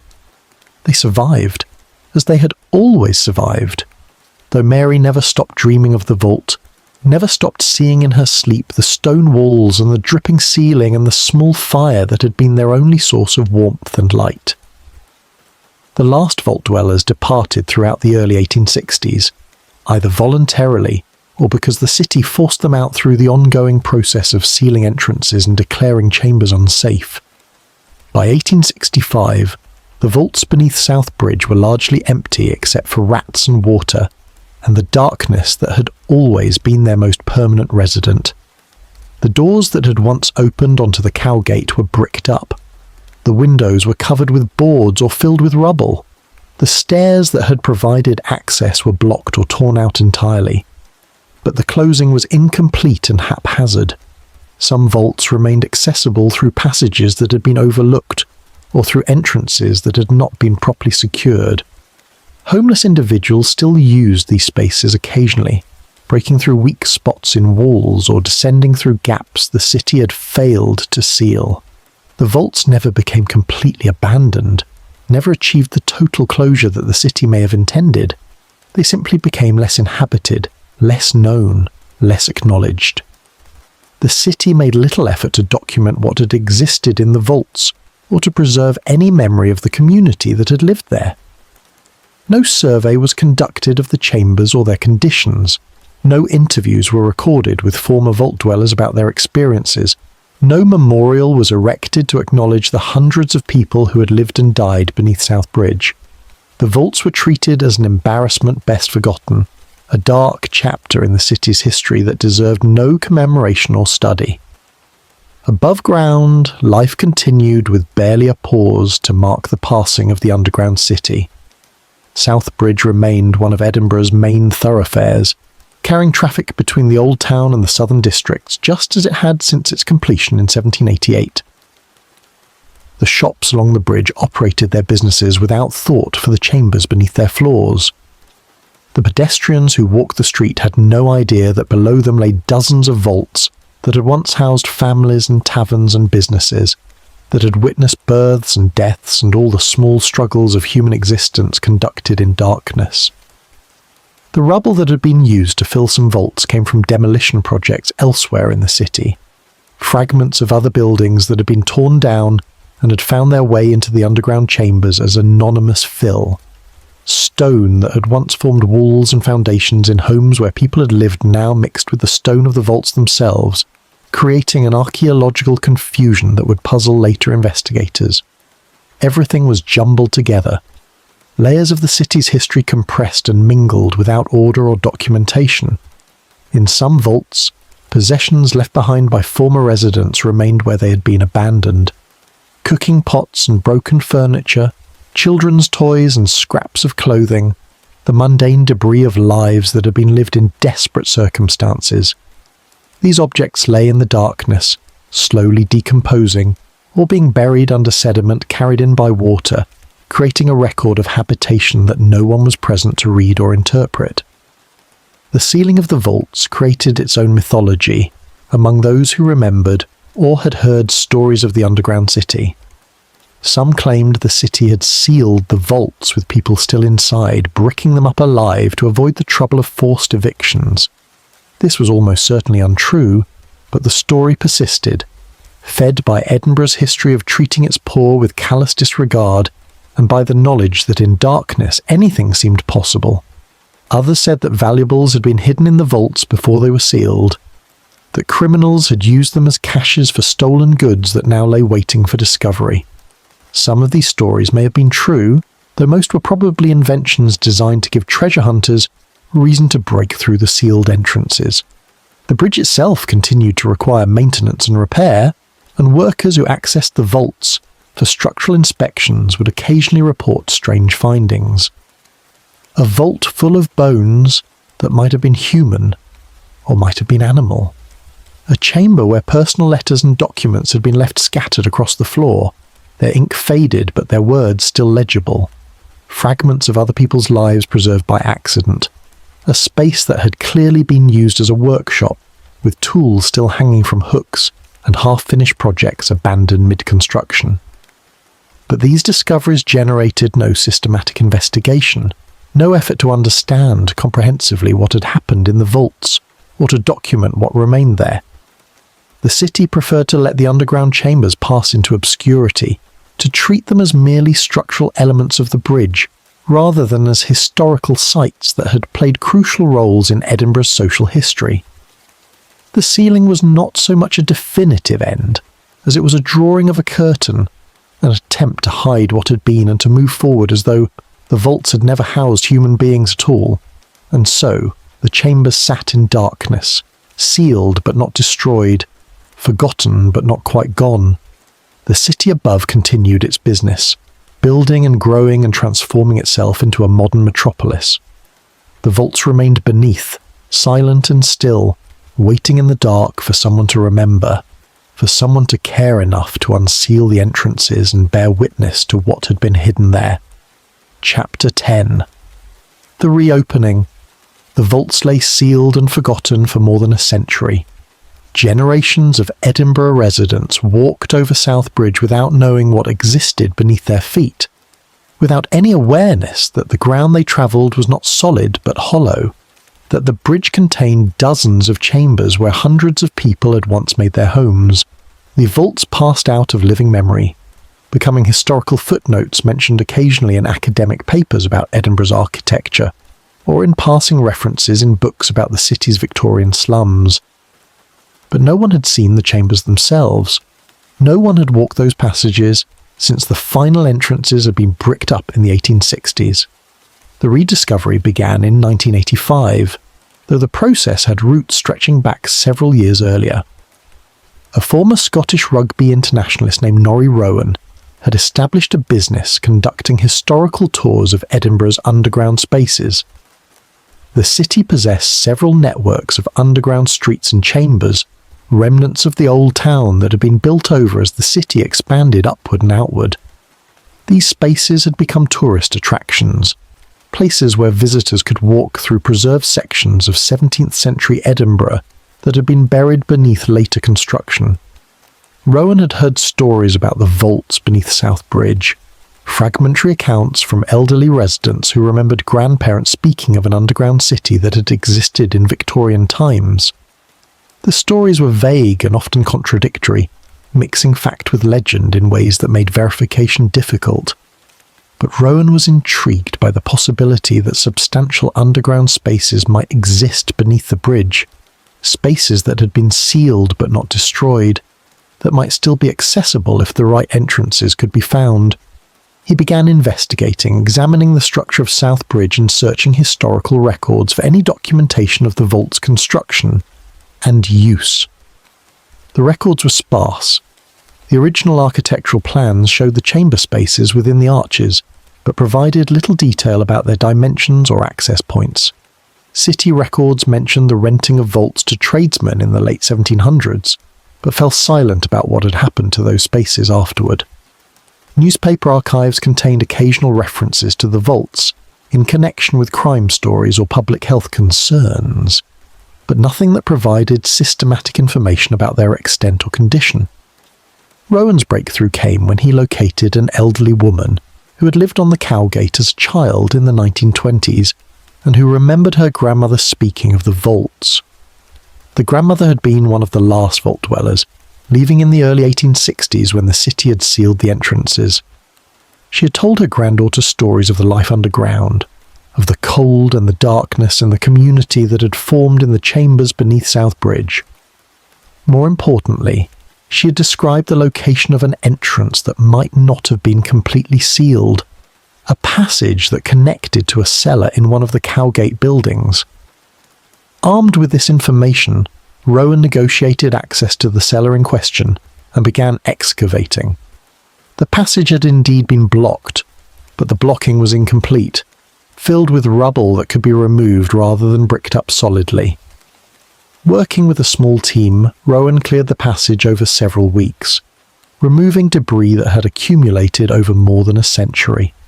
The work was difficult and dangerous, conducted in cramped conditions with no certainty that the passage led anywhere or that the vaults beyond would be accessible.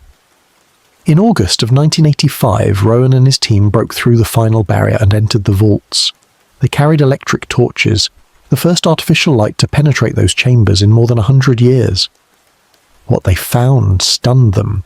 The vaults were not empty ruins, but preserved spaces, time capsules that held evidence of the lives that had been lived there. The darkness and the sealed environment had prevented the normal processes of decay and weathering that would have destroyed more exposed sites. The first vault they entered showed clear signs of habitation. The floor was packed earth, worn smooth by countless footsteps. Marks on the walls indicated where shelves or hangings had once been attached. A fireplace remained intact, its stone blackened by smoke, its hearth still containing ashes that might have been cold for a century but which looked as though they could have been from yesterday. In one corner lay a small pile of objects, items that had been left behind when the vault was abandoned. A broken plate, a spoon with a bent handle, a child's shoe worn through at the toe. As they explored further, moving from vault to vault through the connecting passages, the extent of the underground city became clear. Dozens of chambers varying in size and condition, stretching the length of the bridge. Some were relatively dry and well preserved, others were flooded with several feet of water that had accumulated over the decades. Some showed signs of having been used as storage spaces by legitimate businesses in the early days.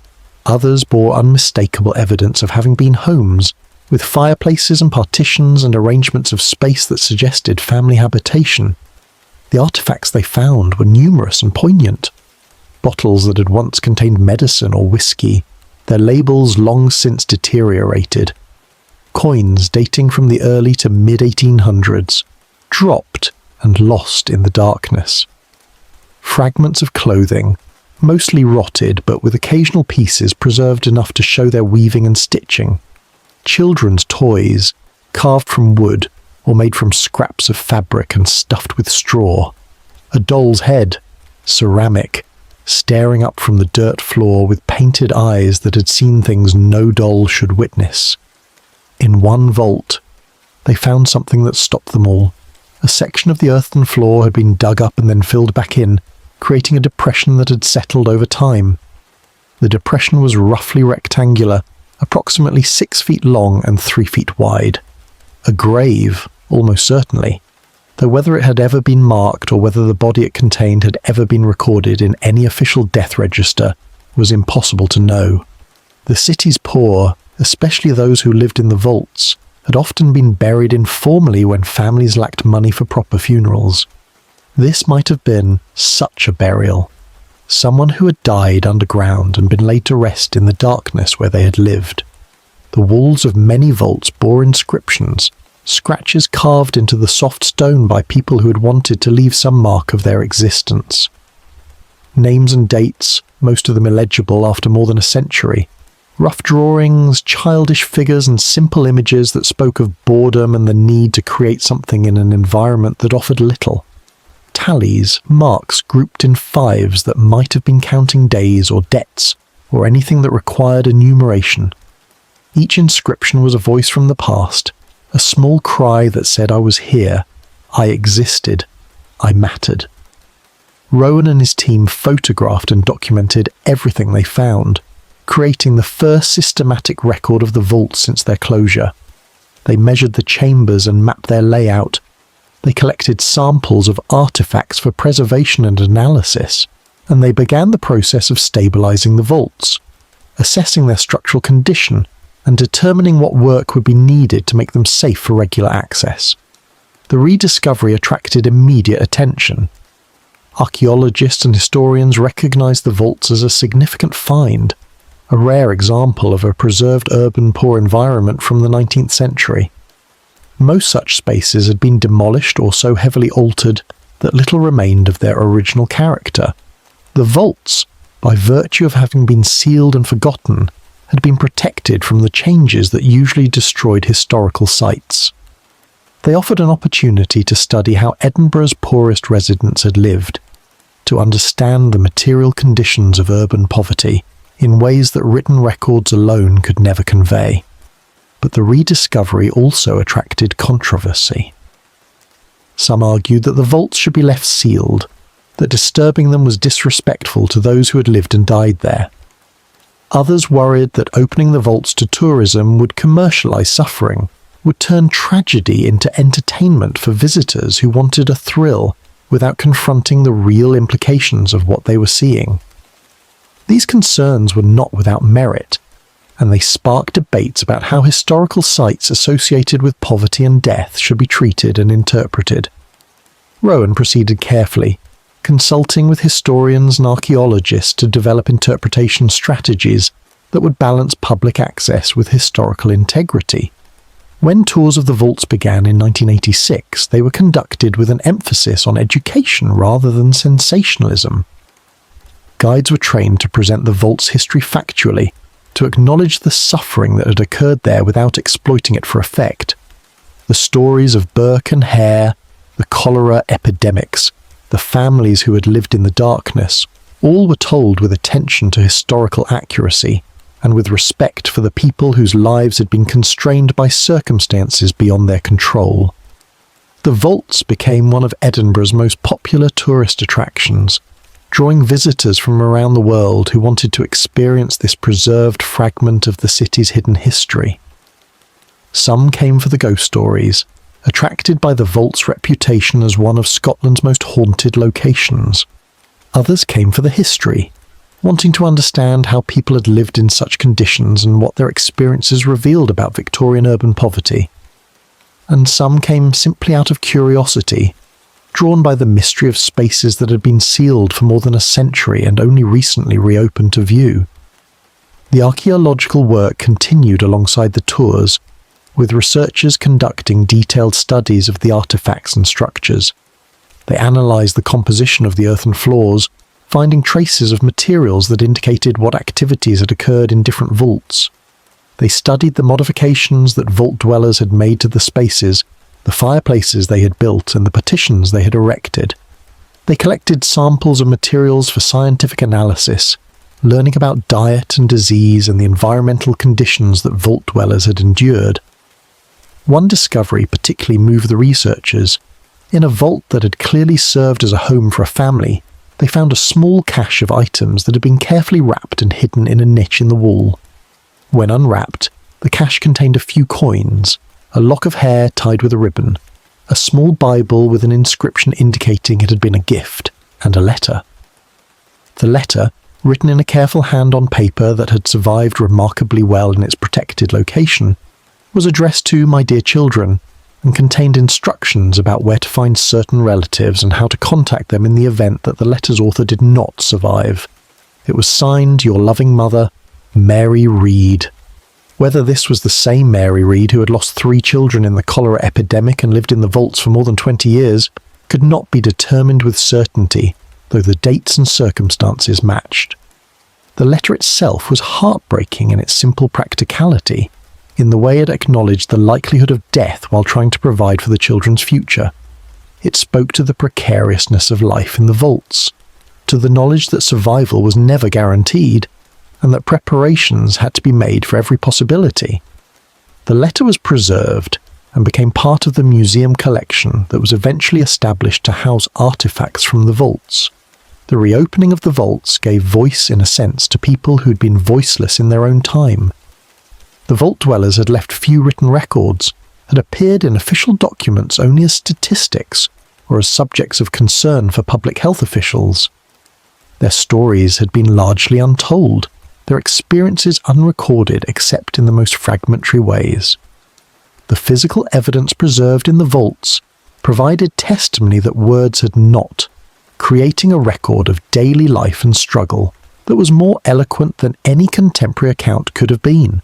Edinburgh was forced to confront a part of its history that it had preferred to forget, to acknowledge that beneath one of the city's main streets, people had lived in conditions that should never have been permitted, that had resulted from failures of policy and compassion that implicated the entire society.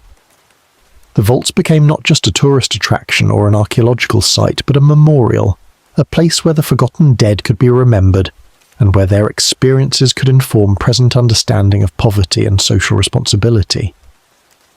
The work of exploration and documentation continued into the 21st century, with new sections of the vaults being opened and new discoveries being made. Each finding added detail to the understanding of what had existed there. Each artifact provided another small piece of the larger story. The vaults would never fully reveal all their secrets, would never answer every question about the people who had lived there or the exact nature of their experiences, but they had been brought back into light, brought back into memory, and that return constituted a form of justice for those who'd been buried there in darkness and obscurity. The candle that had burned in the vaults a century and a half earlier had long since guttered out. The fires that had warmed families in the darkness had grown cold, and their ashes had turned to dust. The voices that had echoed in those chambers had fallen silent. The lives that had struggled there had ended. But the vaults themselves remained, solid stone and dark passages, bearing witness to what had been. And now, with the reopening, that witness could be heard again, could speak across the years to those who had ears to listen and hearts willing to acknowledge that Edinburgh's history, like all history, contained both glory and shame, both achievement and suffering, and that all of it deserved to be remembered and understood. The story of the vaults had finally been told. The night grows quiet now, and the story has reached its end. The vaults beneath South Bridge wait still, their darkness no longer inhabited by the living but preserved as testament to those who once called those chambers home. History, once buried, has been excavated. Memory, once lost, has been recovered. And in the telling, perhaps some small measure of dignity has been restored to lives that were lived in conditions that denied dignity, to people who suffered in darkness but who endured nonetheless, whose existence beneath Edinburgh's streets was real and significant even if the city above chose not to see. Rest now, dear listener, wherever you are. The past cannot be changed, but it can be remembered. And in remembering, we honour those who came before, who struggled and survived and sometimes did not survive, but who lived nonetheless. Let their story accompany you into sleep, not as nightmare, but as reminder that human resilience persists even in the darkest places, and that no life, however constrained or forgotten, is without meaning. Good night.